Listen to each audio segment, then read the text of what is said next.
Okay, kids. I need to have a really big day today because tomorrow's my first day on my new job. I gotta go wash my clothes too. It's been 2 weeks since I washed all my clothes. I was gonna do it last night. I was too tired. Can you guys see me? I got this new stand over here, so I gotta keep it out of the way. Freaking trapezoid. Oh, that's good enough. Okay, we're gonna do some deep state. Deep State Encyclopedia, Exposing the Cabal's Playbook by really Graceful.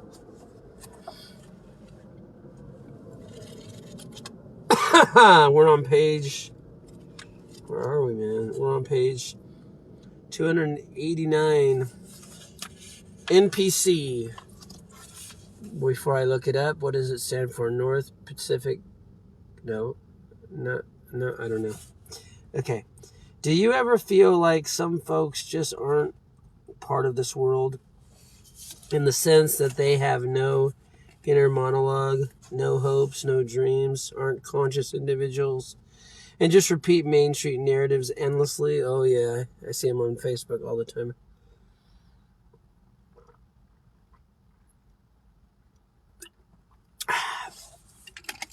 Replenish. Okay. In video games, role-playing games, and other interactive media, a character type known as an NPC, non-player character, can be found instead of a human player. The game's computer or artificial intelligence AI controls NPCs. They serve to both enlarge the game world and give players a sense of realism. In the real world, NPC is a derogatory term used to describe a person who cannot think for themselves. Non-player character, Victims of mind control and mainstream media programming. Proponents of the simulation theory, or the theory that our current understanding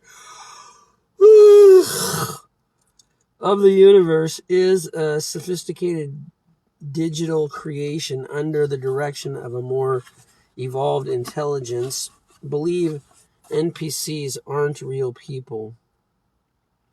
They're characters created by the digital simulation. Okay, that's interesting. Obama family. In Barack and Michelle Obama. Okay, this picture. In office from 2009 to 2017, Barack Obama was the 44th president of the United States, who campaigned on the promise of change in the wake of the 2008 financial crisis. The official narrative of Barack's original story is that he was born to an American mother and a Kenyan father on August 4, 1961 in Honolulu, Hawaii. Obama experienced a multicultural upbringing in his early years due to his travels to Hawaii, Indonesia, and later New York and California. Prior to transferring to Columbia University, where he received a political science degree, he attended Occidental College. Obama organized community events in Chicago after graduating from college before enrolling at Harvard Law School. Obama was chosen to serve in the Illinois State Senate in 1996 and did so for 8 years. He was elected to the Senate in 2004, so 8 years, 96, 97, 98, 99, 102, 3. Okay, so he was in the state Senate, and then he was elected to the Senate of the United States. Okay, Illinois State Senate. I didn't even know that states have senates. I should try to be a senator in my state. I know they have governors. Okay. And was the first African American senator in the American history. I didn't know he was the first African American senator. Wow. Obama implemented incredible, controversial civil rights, health care, and economic policies while in the presidential office. They should have put the presidential office. It's kind of weird. Anyway, half brother of Barack Obama, Malik Obama, was born in Kenya in 1958. When was he born? He was born in 61. Okay, so his half-brother from the same father was born in Kenya a few years earlier. Barack Obama Sr. and his first wife, Kezia Obama, are his parents. American Kenyan businessman and politician Malik Obama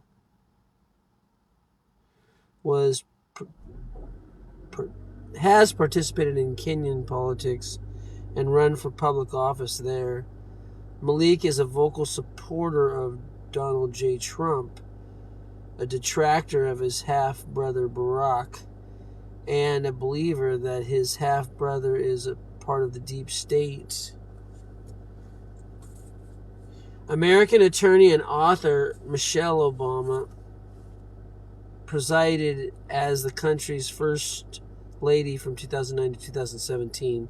She was born in Chicago, Illinois on January 17, 1964, and spent her formative years there. She studied at Harvard Law School and Princeton University. Michelle worked at the University of Chicago as an administrator after graduating from law school and then as a lawyer. She first met Barack Obama while they were both employees of the Chicago law firm. Barack and Michelle were married in 1992. When was he president? 2009. Okay. And despite the very controversial fact that there exists no pregnant photographs of Michelle, Malia and Sasha are their two daughters. In her role as First Lady, Michelle Obama... Yeah, that's really weird. Everyone I know who's ever got pregnant, they have tons of pictures of being pregnant. Okay. Michelle Obama prioritized issue... If this is true, that there's no pictures, I don't know. This is the first time I've ever heard this. Allegedly, you could always read in these things. In her role as First Lady, Michelle Obama prioritized issues pertaining to women's rights, education, and maintaining a healthy lifestyle. She managed to make the already poor lunch at public schools even worse. Why?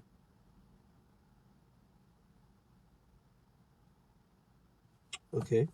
Barack Obama and his administration dealt with a number of controversies and scandals while he was president. Here are a few illustrations. Attack on the U.S. consulate in Benghazi, Libya in 2012. 4 Americans died in the terrorist attack, including Ambassador Chris Stevens. Some criticized the Obama administration's initial response to the attack as being insufficient because it attributed it to an unplanned terrorist attack rather than a spontaneous protest. There were security lapses and failures prior to the attack, according to later investigations. God, in 2012, I was releasing my new CD, and I was finishing out the CD and doing a new bunch of shit. I totally was in Japan now for 7 years at the time. I don't even remember this happening. Libyan consulate, Benghazi. Okay. Conservative organizations were singled out. Sorry. Conservative organizations were singled out by the IRS for extra scrutiny when they applied for tax-exempt status. It was revealed in 2013. Due to this, the IRS was accused of acting improperly and with political bias. Yeah, they should not be doing anything political. They're the Internal Revenue Service, but of course they do.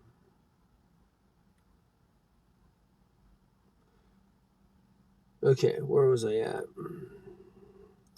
Launch of the healthcare website, the Affordable Care Act, also known as Obamacare enrollment process, was delayed as a result of technical problems and glitches that plagued the healthcare website's 2013 launch.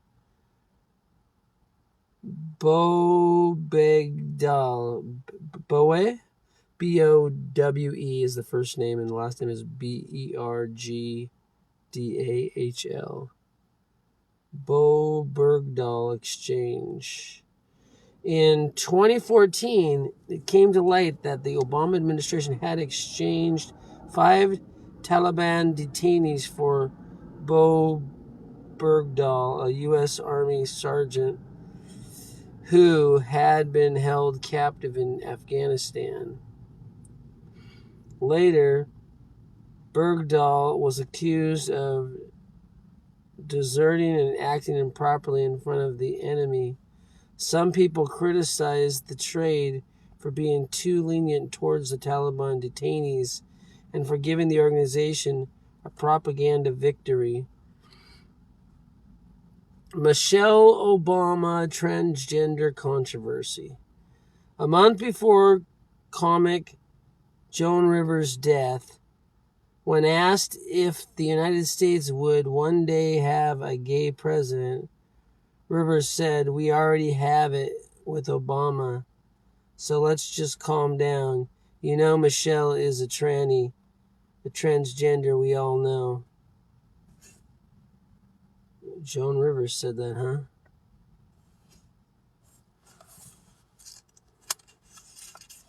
A month before her death. Okay. Operation Lockstep. Nearly a decade ago, the Rockefeller Foundation introduced a report called Scenario for the Future of Technology and International Development that outlined how the world would look in various scenarios, how those scenarios could impact the development of technology, and curiously, one of those scenarios was a global pandemic. Through each of these hypothetical scenarios, the Rockefellers painted 4 different outcomes for the future of the world. Wow, we should really be following the crazy-ass Rockefellers who destroyed everything they touched. Okay, our future of a global pandemic was called Lockstep, which they defined as a world of tighter top-down government control and more authoritarian leadership, with limited innovation and growing citizen pushback. It's important to note that the traditional definition of lockstep is a standard method or procedure that is mindlessly adhered to or that minimizes individuality. Just walking in lockstep. Just being a brainless puppet.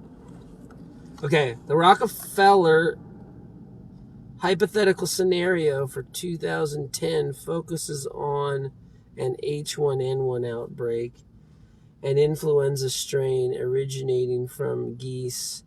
And in this hypothetical future, H1N1 infected 20% of the global population, killing 8 million people in 7 months.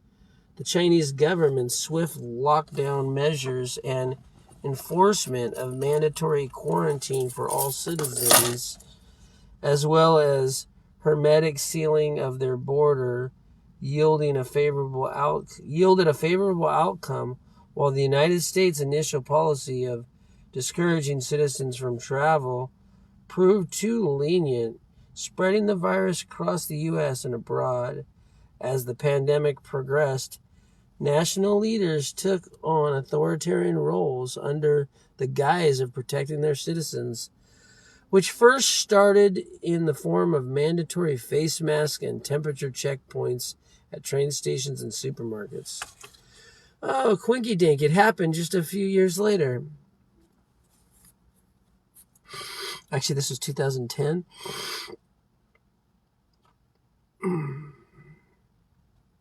19 years later.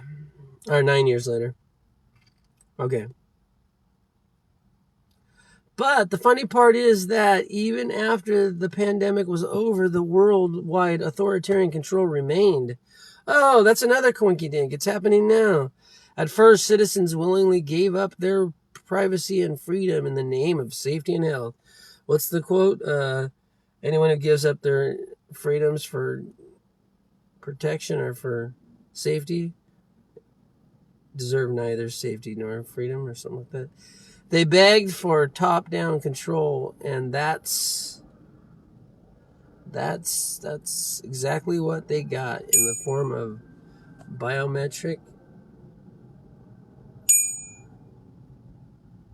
God, it keeps doing the fucking same thing.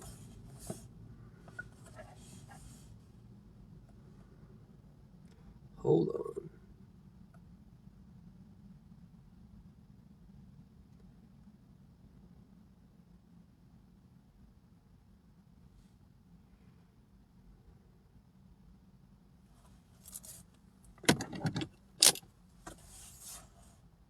Okay.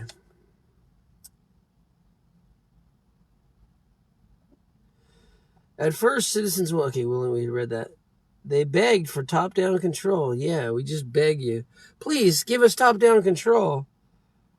And that's exactly what they got in the form of biometric IDs for all citizens, as well as greater oversight of normal everyday activities. Science and innovation became completely controlled by government. Luckily for the trucker protests and other people like that who stopped it from happening, we don't have the biometric bullshit IDs. Thank you, protesters in Canada, and shame on you, tyrant leader of Canada. Okay, the lockstep hypothetical scenario, Klaus Schwab puppet you are. The lockstep hypothetical scenario says that by 2025, the people regretted giving up their freedom and allowing governments so much control and the ability to make choice for them. The final line of the scenario says that the feeling lingered that sooner or later something would inevitably upset the neat order that the world's government had worked so hard to establish. As if people and their desire for freedom was the true problem, not the authoritarian desire to control over the masses in the form of medical tyranny. Okay, that's Operation Mockingbird. We're going to have a bunch of operations now. When did legacy media begin to lose its credibility? I would say since its inception. Some might point to Operation Mockingbird as the beginning of the end. The 1950s saw the start of covert CIA program known as Operation Mockingbird. Through the insertion of stories and information into magazines, newspaper, and other news sources, the program sought to sway public opinion, and steer the narrative. In particular, during the Cold War, the program's objective was to sway public opinion in the U.S. government's favor. The National Clandestine Service, later known as the Directorate of Plans, managed the program for the CIA. The program involved the CIA hiring journalists from well-known news outlets such as the New York Times, the Washington Post, and CBS, they're all puppets now, and paying them to produce content that was supportive of the American government. Now it's just the American government and the media is one. Anderson Cooper is a CIA plant. In order to deceive the public, the CIA also used the program to smuggle false information and stories into the media. Operation Mockingbird was not made widely known until the 1970s, when the Church Committee hearing of the U.S. Congress looked into the CIA's operations. The hearing made clear that the CIA had engaged in a wide range of unethical and illegal activities. They still do, and even more so now, including using journalists to spread propaganda on behalf of the government. Obama made it legal, finally, for the CIA to propagandize our own people, which was illegal before Obama administration. So now they can propagandize as much as they want, and it's legal, thanks to the first black president. It's important to remember that the CIA is not permitted by law to carry out propaganda operations within the United States. It used to not be, but Obama changed that, according to the next president of the United States, this guy. Oh, I have my button under here. Kennedy 2024. Kennedy 2024, yeah. Okay.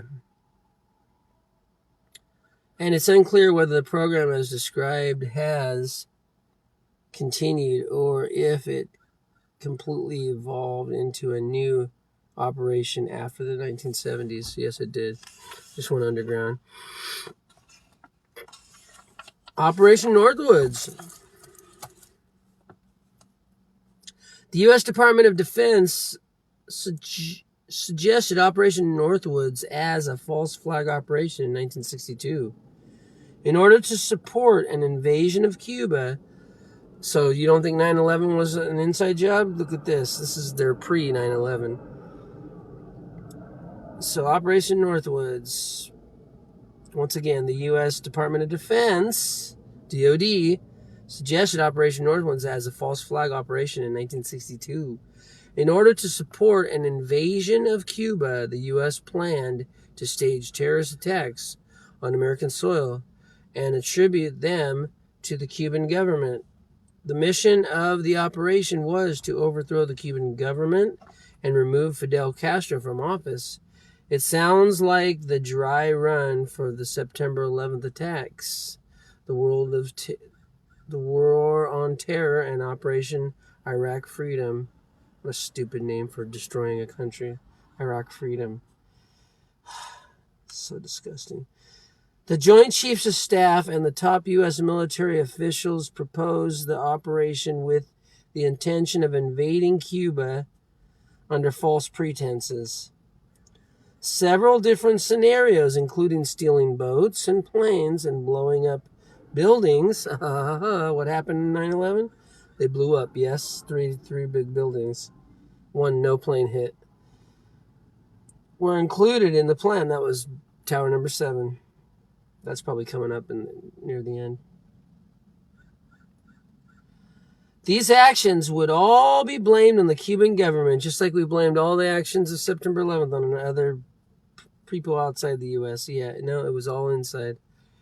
These actions would all be blamed on the Cuban government. A proposal to stage a terrorist attack on the American naval base at Guantanamo Bay and attribute it to Cubans was also part of the plan, meaning that U.S. officials were planning on killing U.S. citizens, military citizens that is, so they could invade Cuba. Oh, we would never do something like that. And yes, we would.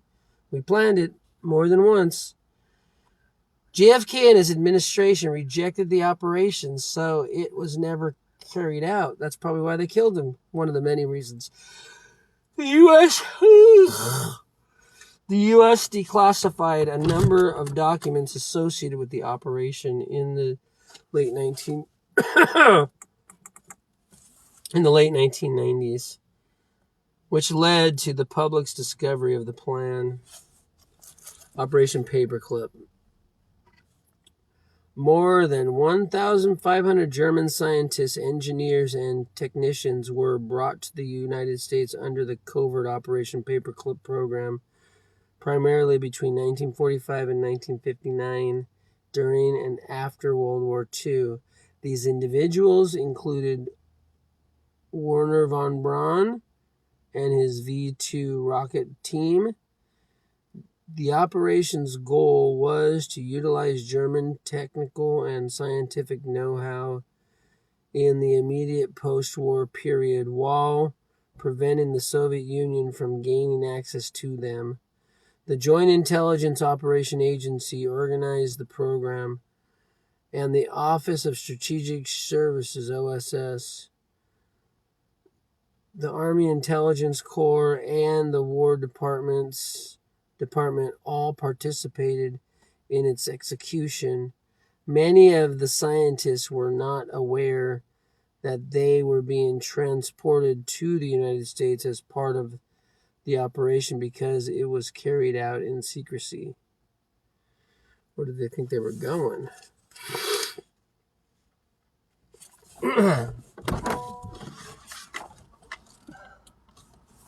So the CIA used to be called the Office of Strategic Services, OSS. And the War Department was rightly called the War Department. Now it's stupidly called the Defense Department, which has nothing to do with defense. All it does is war, offense. Okay, here's a picture of all the Wernher von Braun and his team. Operation Warp Speed. In response to COVID-19 pandemic, the U.S. government under the Trump administration launched Operation Warp Speed in 2020, accelerating the development, production, and distribution of COVID-19 vaccines, therapeutics, and diagnostics was the stated aim of the program. And as a result, the normal trials, testing, and long-term studies associated with pharmaceutical development was cast aside. Who needs those studies? Who needs to check if they're safe and effective? We just call them safe and effective. That's what it's all about. Safe for our wallet because we got full immunity.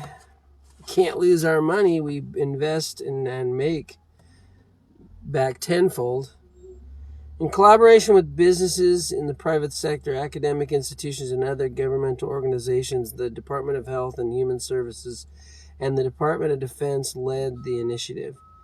The program's main goals were to increase the production and distribution of multiple, quote-unquote, safe and effective COVID-19 vaccines.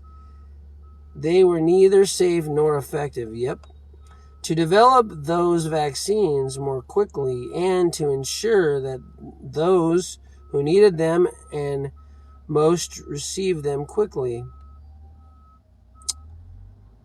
To ensure that those who needed them the most received them quickly. OWS, what's that? Operation Warp Speed. Collaborated with federal, state, and local officials to ensure an effective and efficient distribution of the vaccine in order to meet these objectives. Operation Warp Speed also provided funding and other forms of support to vaccine manufacturers. By 2021, pharmaceutical companies like Pfizer, BioNTech, Moderna, and Johnson & Johnson, among others, had developed COVID-19 vaccines. With the help of Operation Warp Speed, monoclonal antibodies used to treat COVID-19 patients were distributed in part thanks to Operation Warp Speed. Okay, I need to eat something, and this truck's on my bothering the hell out of me, this trash truck. So, I will stop for now.